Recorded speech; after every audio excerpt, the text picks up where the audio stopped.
Witam wszystkich. 15 sierpień 2025 rok. Przepraszam, bo uciekłem zupełnie z głosem.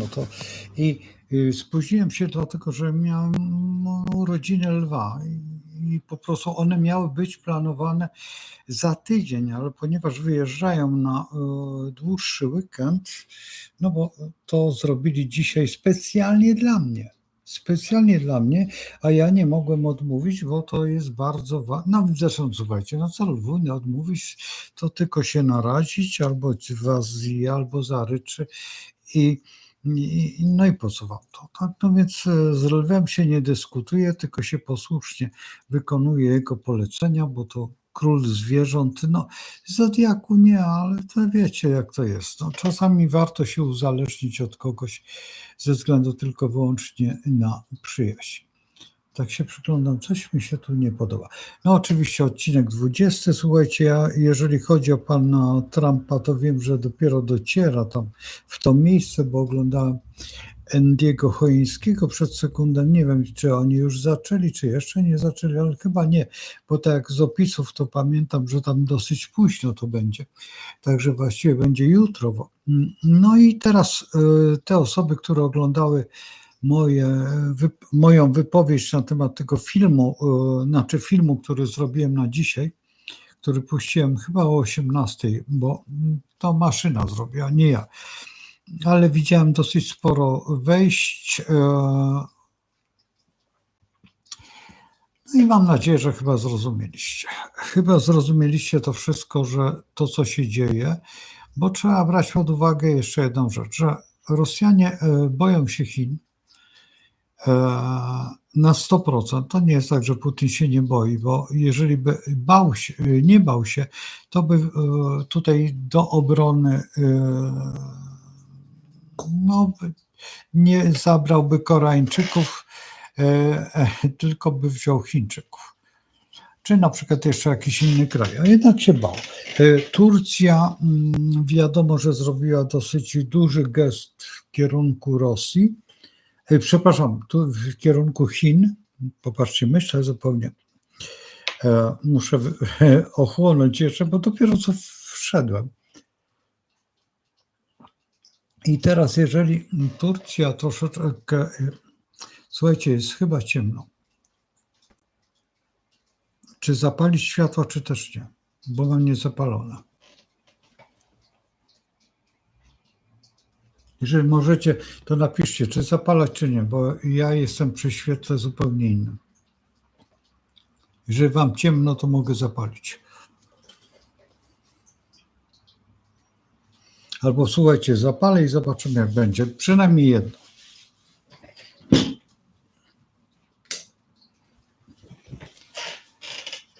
Jak jest lepiej? Przy tym zapalonym, czy też nie? Bo jeszcze jedno jest do zapalenia.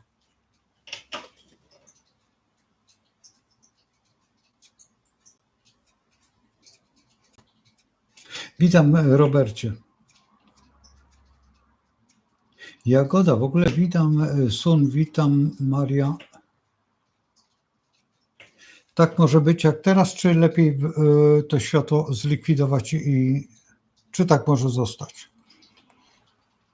Czy więcej dołożyć wam?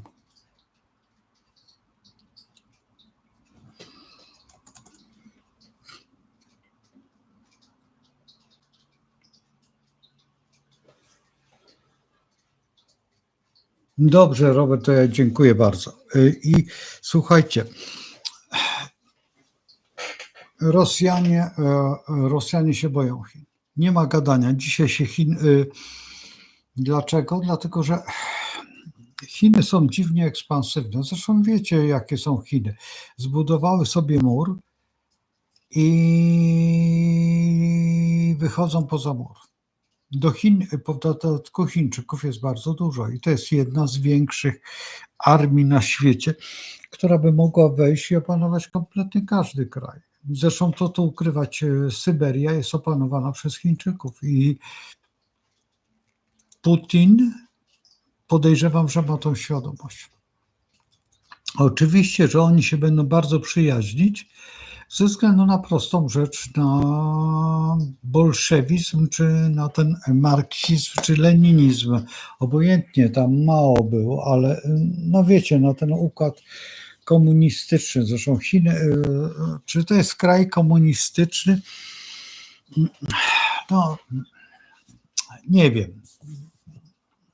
Nie potrafię odpowiedzieć, jeżeli znam 6 Chińczyków. Znaczy nie, to nie jest tak, że ich znam osobiście, absolutnie nie. Ale mój znajomy, ponieważ jest takim człowiekiem, który wyszukuje bardzo drogich posiadłości, więc ten Chińczyk poprosił o posiadłość, gdzie służby miało być 450 osób. 450 osób służby. Taką posiadłość. I ten mój znajomy po prostu znalazł taką we Francji, taką posiadłość, takie zamczysko właściwie wielkie. I on mówi, że oprócz tego teraz niedawno szukał u nas w Polsce, bo go bardzo interesowała Chińczyków w Polsce. Największa posiadłość, jaką znalazł, to była 500 hektarów. To był folwark. To był największy folwark. I nie zdecydował się ten Chińczyk na to, dlatego że był za mały. Za mały. Więc i skąd mają pieniądze? Zostawmy, skąd mają pieniądze. Jakimi pieniędzmi operują? I teraz w założeniu puśćmy tych Chińczyków tutaj. To zobaczycie, co się będzie działo. My przyglądamy się tylko w ten sposób, jaki my widzimy, ale w rzeczywistości to są bardzo ekspansywni, bardzo mili, bardzo kulturalni, ale wypijający krew. No i teraz Putin o tym doskonale wie, że w ciągu 15 minut oni by opanowali całą Syberię. Zresztą był taki plan, nie pamiętam w którym roku, ale chyba tak gdzieś około 2002, 2003, bo pierwszy plan to był za Chruszczowa, kiedy chyba Chruszczowa syn był na tym froncie właśnie i oni tam rozpylili po prostu przez helikoptery to, co ja wiem, to benzynę i odlecieli, a Chińczycy stali na granicy, no i tam typu, że Rosjanie posiadają laser. Jak to wybuchło, to po prostu Chińczycy uciekli. I to była ta wojna taka. Zresztą w tamtych latach w ogóle bardzo grożono jeszcze za tutaj, czy Jelcyna nie, za Jelcyna już nie, ale za Chruszczowa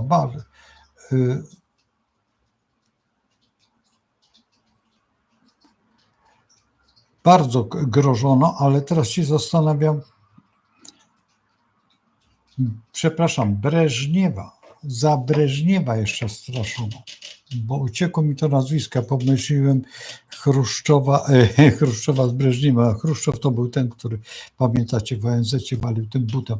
Właśnie za niego było bardzo niebezpiecznie. Za niego było wyjątkowo niebezpiecznie, bo wtedy Chiny się odważyły, tak był, co tu ukrywać, Kuba, taki, i Chińczycy wtedy chcieli wejść ale nie za bardzo sobie przypominam ten okres. Właśnie to dobrze by było, żeby był jakiś tutaj koło mnie historyk, wtedy byśmy mogli szybciej opanować tutaj te działania. Teraz Trump wyjątkowo nie znosi Chińczyków. Nie dlatego, że nie znosi, tylko oni krzyżują plany biznesowe i to wszystko. Wyjął prawie 70% fabryk amerykańskich z Chin. No i to się zaczyna następne, no i przygotowuje się, co tu ukrywać, do ochrony Tajwanu, a Tajwan to jest właśnie dziwne miejsce, bo w gruncie rzeczy są to Chińczycy. I to są Chińczycy, teraz wszystkie,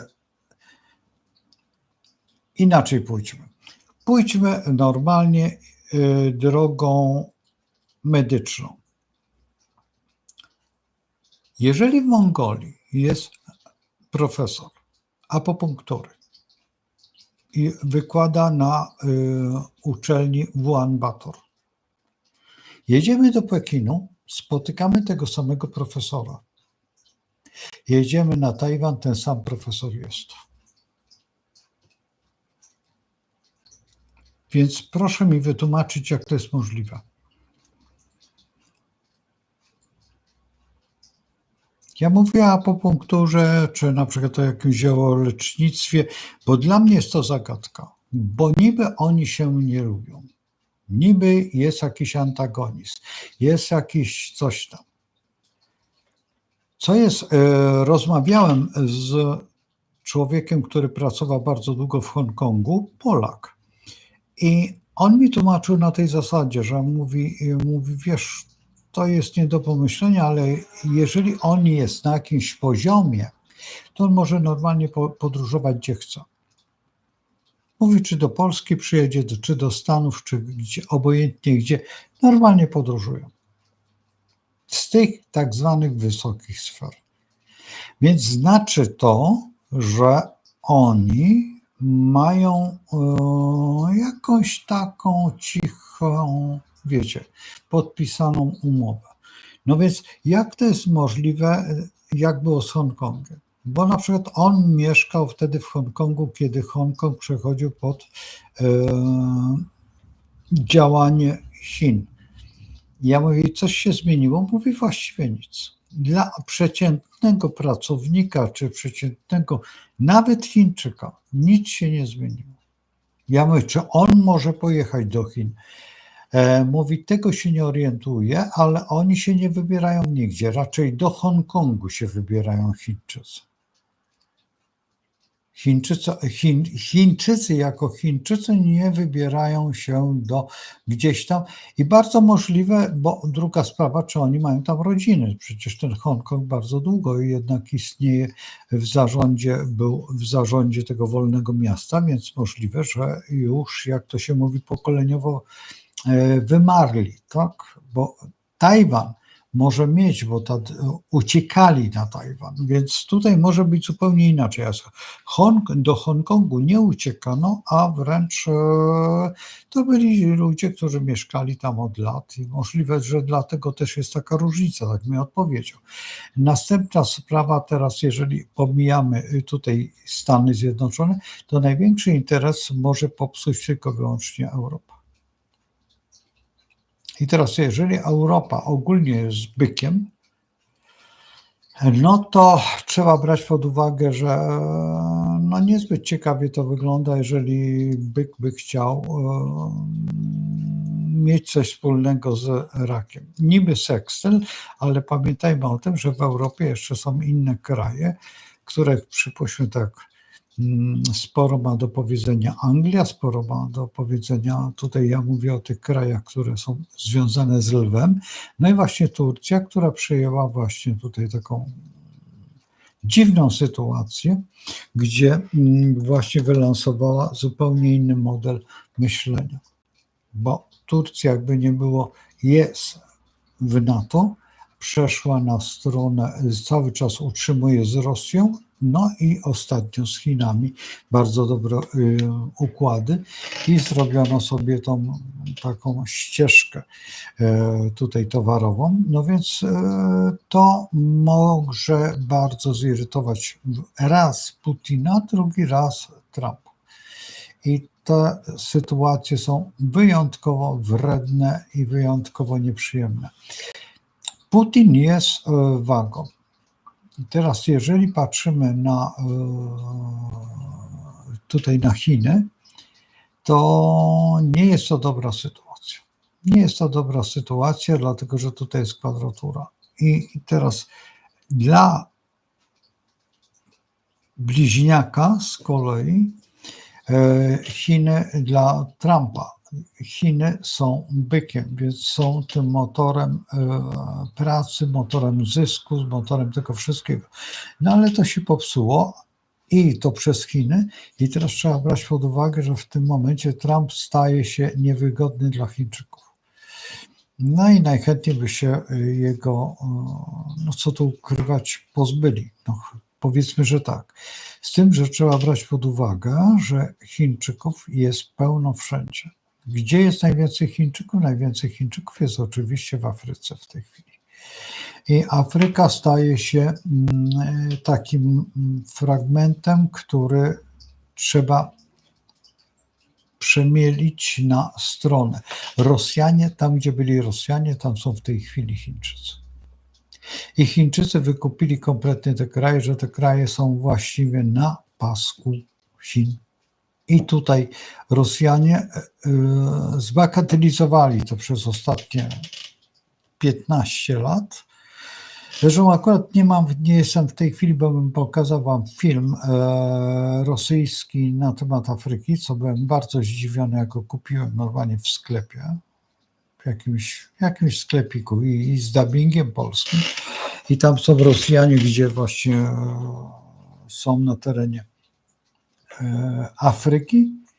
Nie ma jeszcze Chin, ale są jakieś takie dziwne ruchy ekonomiczno. Ja nie znam tej strony, bo to jest ta strona od Oceanu Atlantyckiego, Oceanu Spokojnego. Także tutaj od Indii, od strony Indii, to jest ta strona. Ja znam tą stronę od Atlantyku, Afrykę, znam tutaj Sierra Leone i po kolei aż do Kongo i do RPA. Ale z kolei RPA w tej chwili, no co tu ukrywać, jest zajęte przez Hindusów. Tam nie ma dużo Chińczyków. Oczywiście, że są tak, i w Polsce są Chińczycy. Zresztą zwróćcie uwagę, że druga największa ambasada w Polsce, największa, to jest chińska. I teraz zastanówcie się, dlaczego chińska. I zastanówcie się, dlaczego następna ambasada, która jest największa, to jest amerykańska. Przecież to, co widzimy amerykańską, jak jedziemy do Warszawy, to nie jest tylko ta ambasada, bo jeszcze są 3. Także to jest atasze handlowy, zupełnie gdzie indziej jest. Jeżeli byście chcieli się spotkać z atasze handlowym, to nie w ambasadzie amerykańskiej. Musicie zupełnie gdzie indziej się udać. A jeszcze jest kulturalna ambasada, która podlega wszystko ambasadorowi oczywiście. To jest wszystko, dlatego też wydawałoby się, że ambasada amerykańska jest na dużym obszarem, ale to jest tylko ten budynek. Nie. Okazuje się, że dużo więcej. I teraz bardzo mnie intryguje ta rozmowa pomiędzy Trumpem a Putinem. Podejrzewam, że Putin będzie chciał kroić świat, łącznie z Trumpem, i jestem przeświadczony na jakieś 80, już wskaźnik mi wskakuje nawet na więcej, że będą chcieli pokroić świat na części. I teraz tylko obawa po Jałcie, w którym momencie my się znajdziemy. Czy my się znajdziemy po stronie Jałty, czy my się, po stronie Jałty, tak jak było, ale mi głos poszedł do góry, tak jak było, albo pójdzie to w drugą stronę, co by było najgorszą rzeczą, jakbyśmy, przypuśćmy, zostali przy Stanach Zjednoczonych. Dlaczego powiedziałem najgorszą, tak? No nie, żarty. To po to, żeby was troszeczkę pobudzić do myślenia. Oczywiście, że najlepiej by było, jakbyśmy zostali przy Stanach Zjednoczonych, tylko teraz zobaczylibyśmy, co będzie i jak też my to przyjmiemy. No i teraz, czy tu powstanie ta linia demarkacyjna, która by była najgorszą rzeczą dla Polski?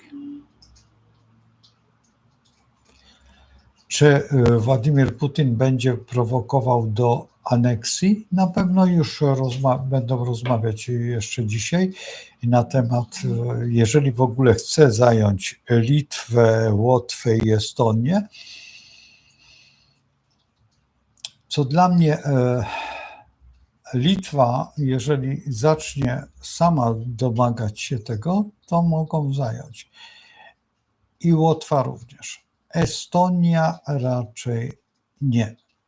Raczej podejrzewam, że najmniej Estonia. Dlaczego Estonia? Dlatego, że Estonia jest fińska i Finowie wtedy bardzo mocno wkroczą, a Finowie automatycznie wszystkie kraje skandynawskie pociągną za sobą, no bo oni należą do tej grupy, a będzie to współgrać z Węgrami, także tutaj Węgrzy będą oklaskiwać Finów, bo jest to ta sama grupa językowa i kulturowa. Chyba nie jestem pewien, czy Finowie są podobni do Węgrów, ale Węgrzy i Finowie ze względu na tą grupę językową utrzymują jakąś równowagę. I to trzeba bardzo brać pod uwagę. Teraz to, co mówiłem, że Władimir Putin jest bardzo dobrym przywódcą dla Rosji i to, co zrobił dla Rosji, bo wbrew pozorom my mamy taką szkalującą sytuację, ale ja wielokrotnie przyglądałem się, wielokrotnie rozmawiałem z Rosjanami, zarówno tymi białymi, jak i czerwonymi. Czerwoni, oni są, ja z nimi nie lubię za bardzo rozmawiać, bo oni są jednostronni, po prostu oni tylko Rosja i Rosja. Biali Rosjanie to są ci, którzy, no przypuśćmy już tutaj 4. czy 5. pokolenie tutaj w Polsce mieszka, czy też są z tych, i to są osoby, które przeważnie to są rodziny białych oficerów, czy tam jakiejś arystokracji rosyjskiej, czy też, a tego w Łodzi i we Wrocławiu jest bardzo dużo, wbrew pozorom. I to najciekawsze, że w Wrocławiu kiedyś byli w Krakowie. W Krakowie, a właściwie okolicach Krakowa, bo to oni w samym Krakowie nie byli, ponieważ nie chcieli się za bardzo ujawniać, ale w Łodzi byli w samym centrum. Ulica na przykład chociażby Piramowicza, w pewnym sensie Jaracza, potem jeszcze kilka takich ulic jest, gdzie właściwie w niektórych domach mieszkali tylko i wyłącznie Rosjanie. Dlatego tam jest cerkiew, dlatego tam jest to wszystko, także tutaj jest ta grupa enklawa i ta enklawa dzisiaj niektóre rodziny już nawet nie pamiętają, że są z pokolenia rosyjskie, dlatego że przeszły na chrześcijaństwo ze względu na to, że na przykład w założeniu córka weszła za jakiegoś Polaka, no i ten Polak wymusił na niej przejście na rzymskokatolicką, na ryty rzymskokatolicki, więc to się szybko stało. Na przykład dla mnie było zdziwienie, jeżeli patrzymy na pana Guzowatego, który w Łodzi mieszkał i nigdy w życiu bym nie uwierzył w to, że on jest prawosławny. Jeszcze było kilka osób, które znałem osobiście i nigdy nie wiedziałem, że one są prawosławne. W momencie, kiedy ktoś zmarł w rodzinie i akurat zmarła tego człowieka mama, byłem tak zaskoczony, ponieważ był to człowiek, którego znam od pokoleń i żadne pokolenie mnie nie powiedziało, że to są ludzie o rycie prawosławnym. Znaczy to nic nie robi. To nic nie robi, tylko chodzi mi o to, że w gruncie rzeczy, jeżeli się zna kogoś przez 4 pokolenia, czy przez 5 pokoleń, no to jak to jest możliwe, żebym nie wiedział, że to oni są prawosławni. W dodatku mieszkali i w Warszawie, i w Łodzi. I w Warszawie był pochowany. Właśnie w Warszawie był pochowany ten człowiek i ja byłem akurat na cmentarzu Brodnowskim i na tej części prawosławnej. Słuchajcie, byłem tak zszokowany, że po prostu wierzyć mi się nie chciał, bo ja pojechałem na katolicko i nagle na katolickie, a te osoby, które akurat też udawały się, przepraszam, tutaj za uderzenie, i mówią, słuchaj, ale on jest przecież na prawosławnym, to nie przeczytałeś? A ja mówię, no nie, no myślałem, że tutaj, no to dobrze, że widzimy cię to. I zabrali mnie szybciutko na ten prawosławny. Byłem zszokowany. I to jest właśnie, to jest Łódź. To jest Łódź, bo Warszawa wiedziała. Warszawa wiedziała, no ale już zostawmy ten temat. Także tutaj jest sytuacja. Zobaczymy teraz, pokażę Wam ten kosmogram, który w tej chwili się przewija, ten tranzytowy, jak on wygląda. On wygląda troszeczkę, powiedzmy, że troszeczkę dziwnie, dlatego że tak. Po pierwsze jest koniunkcja Jowisza z Wenus. To daje w pewnym sensie jakieś takie dziwne spojrzenie na tę sytuację i takie troszeczkę podprogowo uczuciowe, więc tutaj, czy oni się dogadają? Według mnie oni już są dogadani, dlatego potrzebowali ten czas i potrzebowano też, bo tutaj ma być tylko rozmowa tych dwóch osób i oni sobie rozpiszą scenariusz, co tu ukrywać, jak będą postępować i nawet jeżeli coś tutaj, to na pewno nie wyjdzie, dlatego że jest, akurat to jest pokazane tutaj ascendent, ale nie, księżyc jest w byku. Jeżeli księżyc jest w byku, no to zwróćcie uwagę, że władcą jest tutaj, to jest półsekstyl, ale dla raka jest to wodnik, bo jeżeli bliźniaki są rybami, to byk jest dla raka wodnikiem. I tutaj ta sytuacja daje to, że no, będzie ukrywana ta tajemnica, księżyc będzie skrywał te wszystkie wolnościowe sytuacje i te wszystkie pomysły, które będą się organizować. No i jeszcze oprócz tego mamy Neptuna z Saturnem, który bardzo mnie niepokoi, bo Saturn jest restrykcjami, a Neptun jest ofiarami, no więc ofiary restrykcji, czy restrykcja robi ofiary. No więc to jest dosyć dziwne.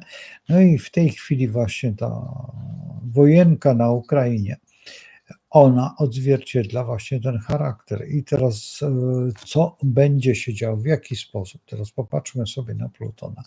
Pluton jeszcze nadal jest w tej dładzie wodnika. Mało tego, jeszcze retrograduje. To on sobie przypomina, no przypuśćmy przez 200 paru lat sytuacji, no więc 200 parę lat sytuację.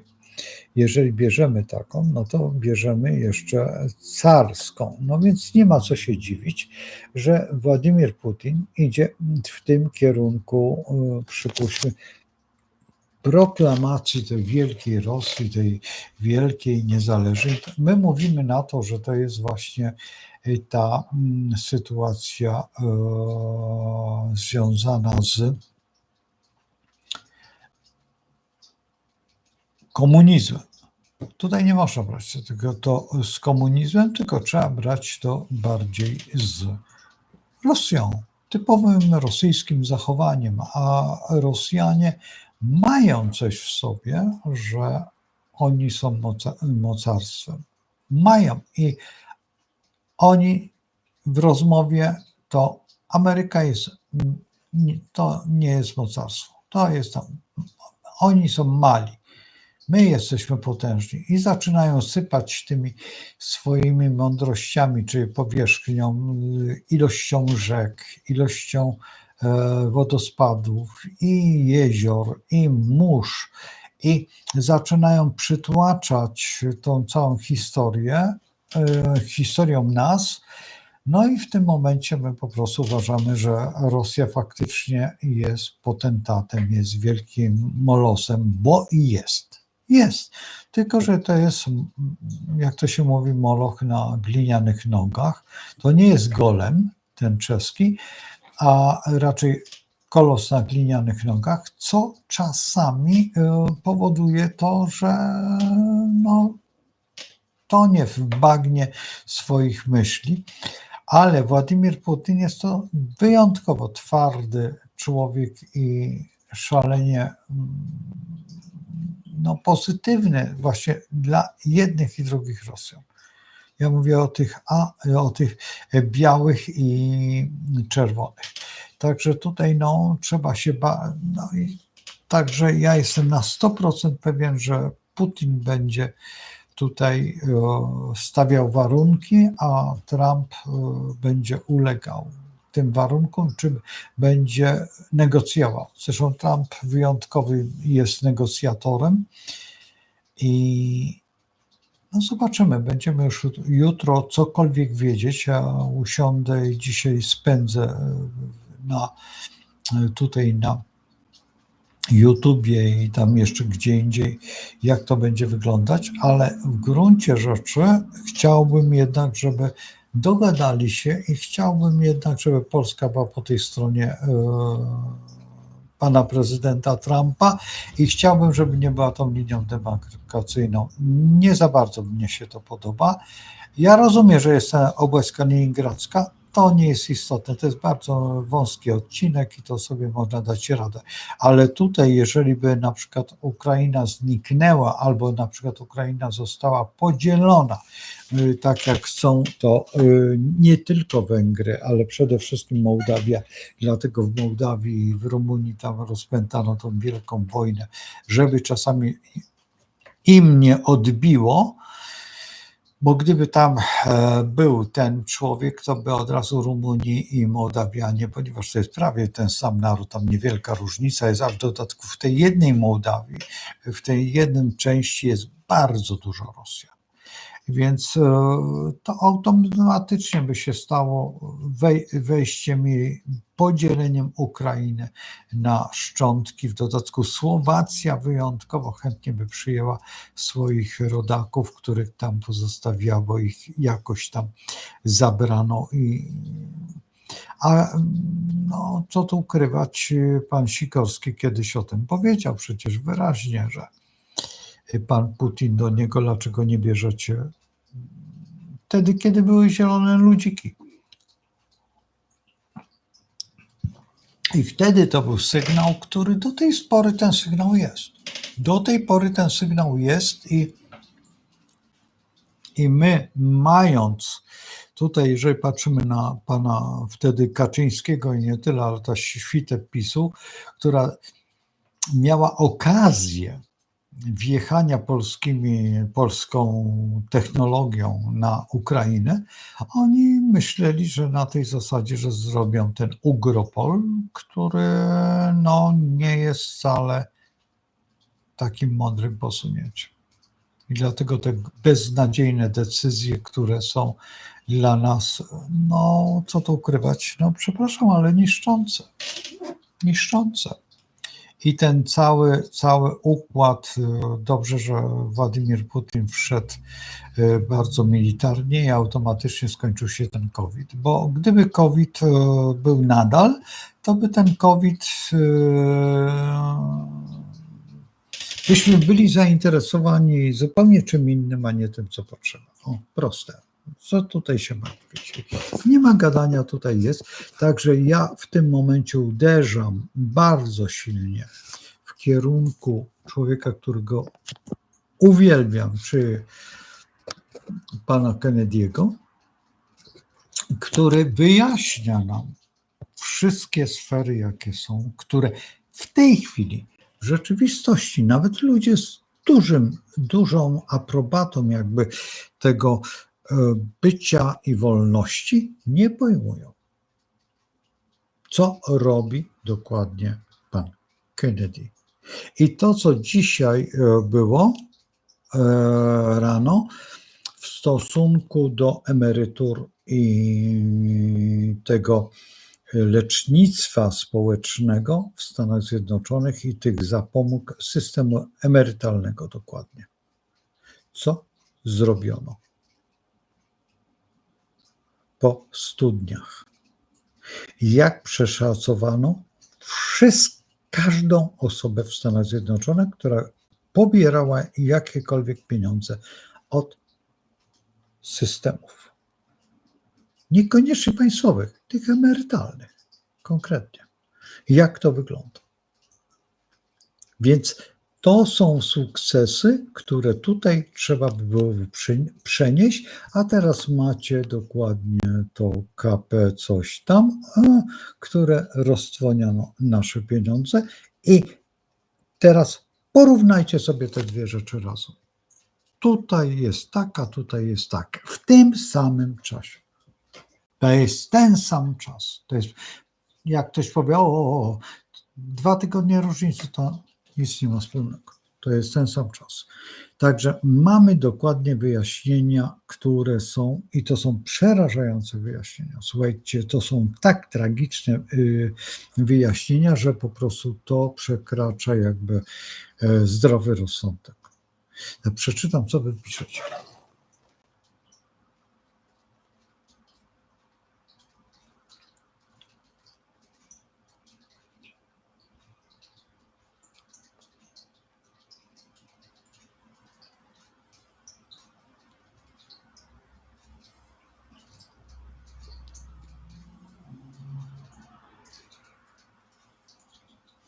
Słuchaj, to, że Amerykanie wejdą na tą tereny ukraińskie, to jest normalne, dlatego i to Putin wie o tym. I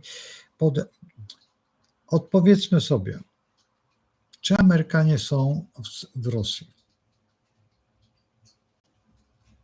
Jeżeli odpowiadacie, że nie ma, no to pogadamy pojutrze, zobaczymy jak będzie i wam wytłumaczę, gdzie są, a mówiłem o tym, gdzie są.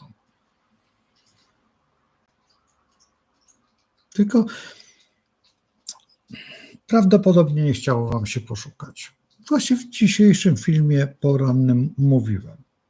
Tylko bardzo skamuflowane to jest. No, nie mogę powiedzieć wszystkiego na hura. A przypomnę wam, poszukajcie meteorytu w Permie. Gdzie spadł? Przypomnijcie sobie. I przy jakich zakładach. I sprawdźcie te zakłady, do kogo należały. I będziecie wszystko wiedzieć. Nie ma tutaj żadnych problemów. To wszystko jest. Internet w tym momencie nie kłamie. No więc tutaj mamy to.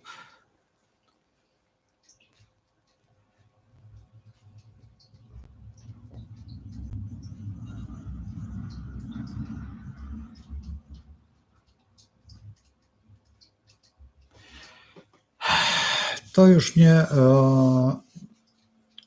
Rozpocznijmy od tego, że czy pan Nawrocki wyrzuci naszych chłopców na ten front. Jeżeli to będzie ta forma, no przypuśćmy ONZ-owska, tak, taka pomocnicza, to dlaczego nie? Przecież my to robimy cały czas. Jesteśmy na wzgórzach Golan, jesteśmy tam. Ja nie wiem jak gdzie teraz, bo absolutnie się tym nie interesuję, to nie jest moja bajka.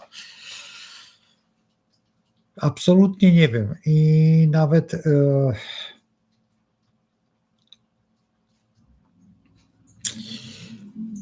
razem z moim kolegą przygotowaliśmy program. Dokładnie miał być to program w telewizji warszawskiej. I jak się dyrektor naczelny zorientował, co my chcemy zrobić i zobaczył, to się przeraził i powiedział, że nie. Dlaczego? Dlatego, że jego brat był akurat w stopniu wojskowym i my o tym powiedzieliśmy to, co on dowiedział się od brata godzinę wcześniej. A godzinę wcześniej powiedział brat, że wyjeżdża tu i tu, a my powiedzieliśmy, robiliśmy próby i on był na tej próbie i powiedział, że słuchajcie, ja tego programu nie puszczę.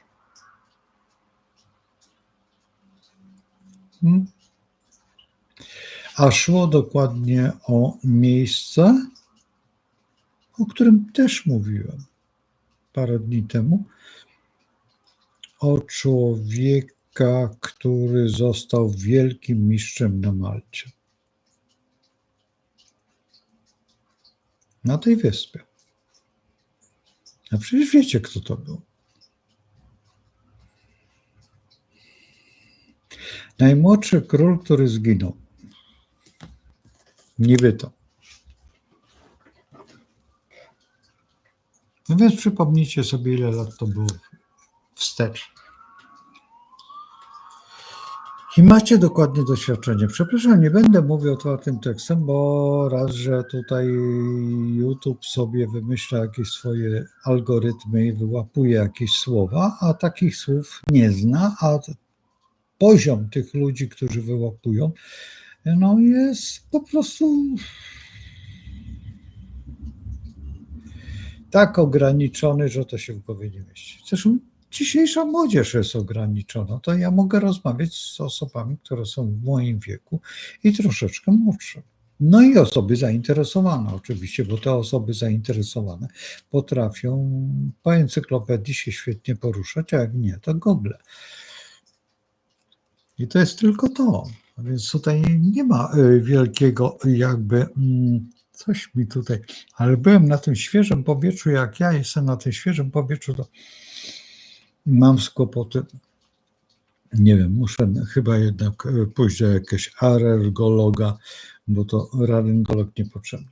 Także tutaj no faktycznie, słuchajcie, to jest bardzo interesujący moment w tej chwili, w którym jesteśmy i ten moment się, lada moment będzie rozgrywał i jesteśmy uczestnikami. Czy warto się bać? Nie, bo to nic nie, z tego nie ma wielkiego tego. Właściwie dla mnie to, co powiedziałem w filmie i mówię od kilku tygodni, a właściwie ze 2 lata, mówię właściwie nie, od momentu, kiedy pan Trump został prezydentem Stanów Zjednoczonych, ale w poprzedniej tej, czyli dokładnie ile? 10 lat wstecz. Więc a właściwie wiem o tym bardzo długo i będę się trzymał tego, że Niemcy przestają istnieć. I nie wiem, czy czasami właśnie nie dzisiaj. Jak to jest możliwe? Dla prezydenta Trumpa nie ma problemu. Niech rzuci te wszystkie pieniądze w Bawarię i powie, żeby oni się odczepili. W ciągu 15 minut się odczepią. Pamiętacie żółte kamizelki?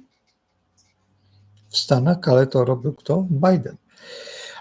No i za pomocą tego, no i tutaj. A tutaj, jeżeli chodzi o Trumpa, a w dodatku jeszcze tym bardziej, kiedy będzie szło o to, że oni nie chcą brać udziału na przykład w czymś i to może nastąpić dosłownie w parę godzin.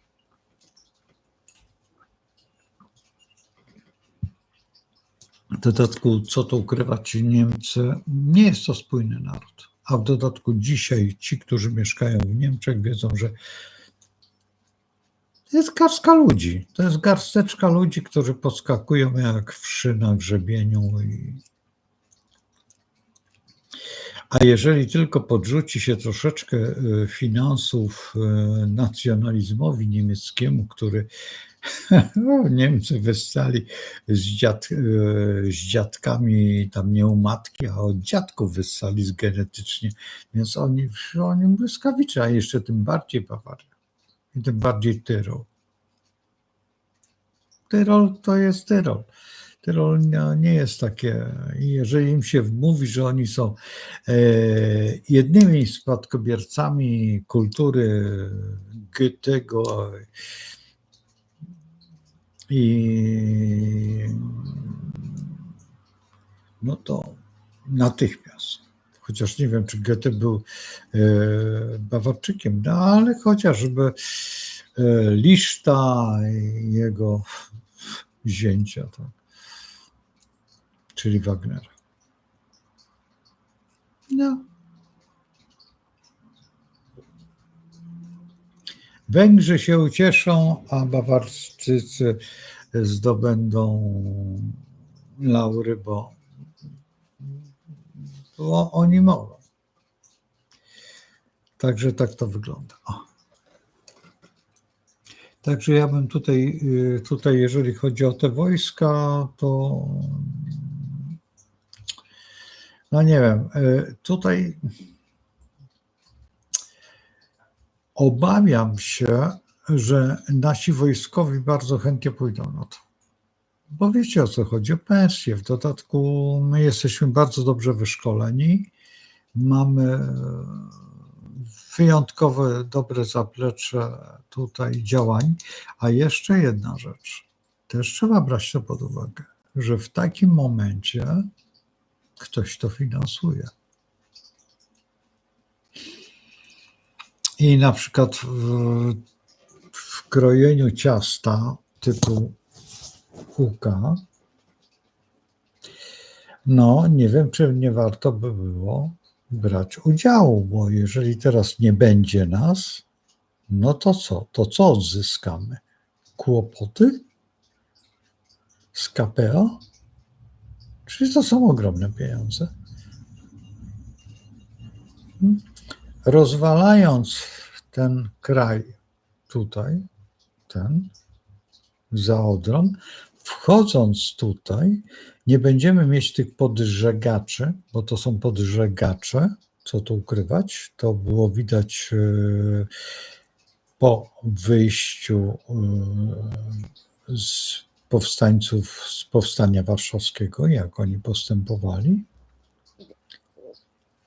I tutaj na przykład gadanie głupot niektórych tutaj ludzi, którzy mają krótką pamięć, albo nie byli zaangażowani w to, bo ja w tym powstaniu, no ja nie byłem, ale moja mama była i o tym opowiadała. I wszystkie moje ciotki, wszystkie moje wujkowie, którzy mieszkają w Warszawie i każdy warszawiak wie, o czym mówię. I w dodatku tutaj pan Jakubiak też o tym mówi. I nie tylko pan Jakubiak. W dodatku jeszcze o tym mówi pan Leszek Miller, co zamyka całej lewicy, zakłada plaster na odciski na usta. I to jest najważniejsze. I w tym momencie umiejętności pana tutaj prezydenta i umiejętności liczenia ekonomicznego daje ogromne działanie. Zresztą ja częściowo oglądałem dzisiaj tą defiladę. No powiem wam, że byłem lekko przerażony. Dlatego, że ja nie wiem, na jakiej stacji oglądałem, bo to akurat nie wiem, co oglądałem. Czy oglądałem Polsat, czy nie Polsat. Dlaczego? Dlatego, że były wychwalane wszystkie polskie maszyny. I tego były te, które brały w powodzi. I właśnie tutaj mnie troszeczkę to zirytowało, że właśnie mówiono o tym, że to wojsko jest aktywne w powodzi, ale państwo nie. Czyli żołnierze pomogli powodzianom, no ale rozkaz powrotu do jednostki. A państwo dalej nie zrobiło nic dla powodzian. I cały czas tutaj, jak się oglądałem ten program, ten fragment programu, no, związane z tym wojskiem polskim, i to wojsko polskie, co najciekawsze, że było tak pokazane takie jako bardzo silne, bardzo sprawne, takie bardzo to. Nie chciałbym, żeby ono się sprawdzało, chociaż wiem o tym, że no, tutaj film Samum mówi o tym, że niektóre jednostki są doskonale zorganizowane. I ten człowiek, który tam był, nie wiem, czy pułkownik, czy generał, czy ktokolwiek, tam opowiadał o czymś, że jak oni tam wpadają, ci chłopcy, to on by nie chciał być w tym momencie. Jak tam występują jakaś broń, czy tam jeszcze coś, jak któryś z cywili posiada i dojdzie do takiego donosu. No więc no, często to się nie zdarza. No więc całe szczęście, że to powiedział w ten sposób, bo tak troszeczkę zastanowiłem, znaczy nie zastanowiłem się, tylko sekundowo byłem przerażony. Ponieważ był taki moment, kiedy zupełnie nie kontrolowano, ile sprzętu zbrojeniowego wpływa do Polski. Zresztą między innymi na komendzie w Warszawie, tak, ktoś zabawkę urządził sobie, no, sobie przywiózł w prezencie. No więc macie dokładnie. A ile takich prezentów zostało rozdanych, to nie wiemy. A przecież firmy w postaci ograniczonej odpowiedzialności różnej maści przecież mogły zainwestować w swoje tutaj działania tego typu. I no, oby nie próbowali tych samych sposobów, no, bo to świadczy o tym, że dzieci nie mają prawa. No i teraz jak wygląda, czy to jest dziecinada, czy to jest po prostu tylko parada? No bo to jest troszeczkę bardziej niż smutne. Słuchajcie, uciekam, zostawiam was tutaj, zaraz zobaczę, co wy tutaj jeszcze tam, bo mi coś znalazło. Nie widzę żadnych tekstów. Także słuchajcie, cieszę się, że jesteście, ja też się cieszę i przepraszam za to spóźnienie, ale uciekam, bo już jest prawie, że 11. No, to nie to, bo ja sobie pozwoliłem na ten błąd dzisiejszy. Jutro normalnie ja za chwilę siadam przed monitorami i też radzę wam to samo zrobić. Szukać wszelkich źródeł, jakie będą, z tym, że zaznaczam, że dużo się nie dowiemy. Władimir Putin na pewno by nie pojechał, jakby nie miał interesu, bo nie ma interesu takiego, bo to, co tutaj zostało napisane, że Amerykanie mogą wejść na Ukrainę i mogą wejść. W Berlinie też byli. I są nadal. I broń, Panie Boże, żeby wyszli z Niemiec. I dla mnie wyjście ostatniego żołnierza amerykańskiego z Niemiec, automatycznie wiemy, że wtedy oni będą u nas. Oni będą u nas. My wcale nie musimy się martwić, a czy pakt Mołotow wtedy ruszy? Na 100%. Więc proste. Ten pakt przez Niemców nie został zlikwidowany, a przez Rosjan. Mówiłem kiedyś wam, że byłem w Oblast Kaliningradzkiej w restauracji, przyjechali Niemcy i były hymny puszczane. Wehrmachtu, Luftwaffe i wszystkich, ponieważ je znam ze względu na to, że opowiadałem wam, że miałem człowieka, który był oficerem kontrwywiadu. I on mi pokazywał, znaczy nie pokazywał, tylko wygrywał na stole, na tym. Potem jak w telewizji, czy gdzieś tam akurat Sztyrlic szedł, czy jeszcze jakiś film i mówi, to jest to. I teraz popatrz, to oni sobie tak grali. I pokazałem wam zdjęcie tutaj, akurat tam mam na stole, Niemców, którzy stali wzdłuż tej ulicy, na której mieszkam, w Łodzi. Więc te rytmy mnie są znane i nikt mnie nie przekona. A oni grali. I to grali Rosjanie na scenie w restauracji. Hymny. I podszedłem. Zapytałem się, czy oni wiedzą, co grają. Poprosiłem panią, która była przewodnikiem i ona niby nie wiedziała. Ja mówię, Ailu, nie znacie? I jeszcze innych, a ja mówię, a ta piosenka, która była tutaj. I słuchajcie, Gęsiego wyszli Niemcy. A jak się świetnie bawili. Wiecie, ile lat temu to było? 30. 30 lat temu. Może troszeczkę więcej, może 35. Oni się nie zmienili.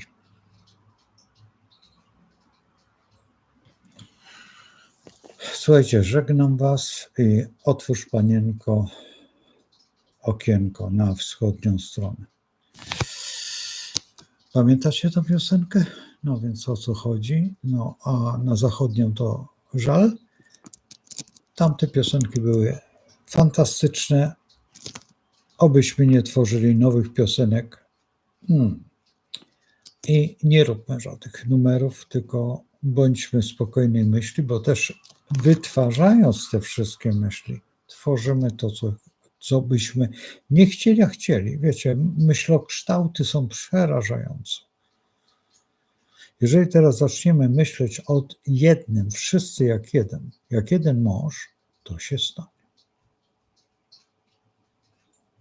Między innymi pan prezydent Nawrocki na tym wygrał te wybory. To była jedna myśl społeczna. To była myśl około 70% ludzi myślących w tym kraju. Nawet tych, którzy nie poszli na niego głosować, bo nie mogli, albo nie chcieli, albo się bali, a takich było mnóstwo. Czego się bali? No właśnie tego się bali, co dostawia do pleców pana prezydenta Trumpa 2 paluszki. Tak. No więc wiemy o tym. Chociażby z Gazety Wprost, z ataku na Gazetę Wprost, od sportowców i ze stadionów. Wiemy o tym. I właśnie reprezentuje to pan Nawrocki. Przecież ci ludzie pamiętają dokładnie, jak to było. To było niedawno. To było jeszcze pomiędzy, przypuśćmy 15 lat temu, ileś, nieważne. Ale takie miejsca były. No i trzeba nad tym się mocno zastanowić. I teraz, jeżeli patrzymy tutaj, to czy na panu to, co pan Nawrocki zrobi, będziemy wiedzieć za parę dni. Jakie da argumenty i jakie przedstawi działania, tak jak mówię, wojskowi się palą do tego. To wiem o tym. I to od wojskowych. Oni chętnie by wzięli udział w czymś tam, w jakichś działaniach. Czy mają na to warunki? Podejrzewam, że to są tylko ich marzenia, bo my jesteśmy czerwonymi kosynierami gdyńskimi. My jesteśmy. Wszyscy jak jeden. Wszyscy jak jeden chętnie byśmy, ale co, z szabelką czy z czym? Z igłą od szycia, przyszywania guzików? No, z czym? 99% młodzieży nie widziała w ogóle żadnej broni i nie miała w dłoni nigdy. Nie strzelała wcale. A nawet jeżeli ich nauczymy, to nie będą umieć strzelać. Jeszcze nadal. Żeby nauczyć kogoś strzelać i społecznie nauczyć strzelać, to trzeba by gdzieś około 10 lat albo 15. Wytworzyć kulturę strzelania. To nie jest tak, że nauczymy ach i och. Nie. Obecność w domu broni i umiejętność z niej korzystania właściwie w każdym momencie jest wtedy tak. Dlatego, że niektórzy noszą okulary, niektórzy nie noszą, jeszcze inni mają inne wady i to trzeba wszystko uwzględnić. I jeżeli nauczymy ślepego strzelać do celu i on będzie trafiał zawsze w 12, to wtedy będziemy przygotowani. A jak ślepego? No przecież są muszki, które wyczuwają, gdzie co jest termiczne, które używano w Wietnamie. Ci żołnierze, którzy mieli, wariowali, bo strzelali do małp albo jeszcze do czegoś, bo po prostu wszystko wyreagowały. Te czujki, ale to były czujki niewyspecjalizowane wtedy, a dzisiaj już są wyspecjalizowane, które pokazywano w tych czołgach, które właśnie dzisiaj reprezentowały nasze siły zbrojne. Więc można. I każdy, jeżeli będzie przygotowany do tej wojny, tak jak mówię, ślepy do strzelania, dlatego że po prostu jest impuls dźwiękowy, który on może wyczuć i on świetnie operuje. To są najlepsi muzycy. A głusi, no cóż, ci mają inny problem, bo mają wzrok.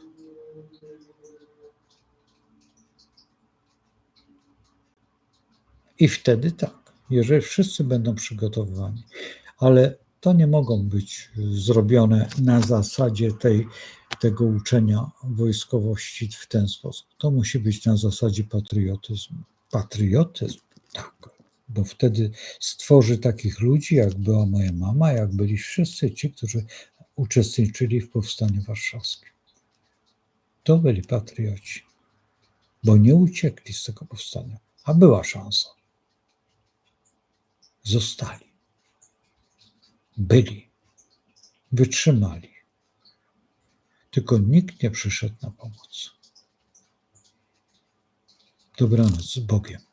Trzymajcie się.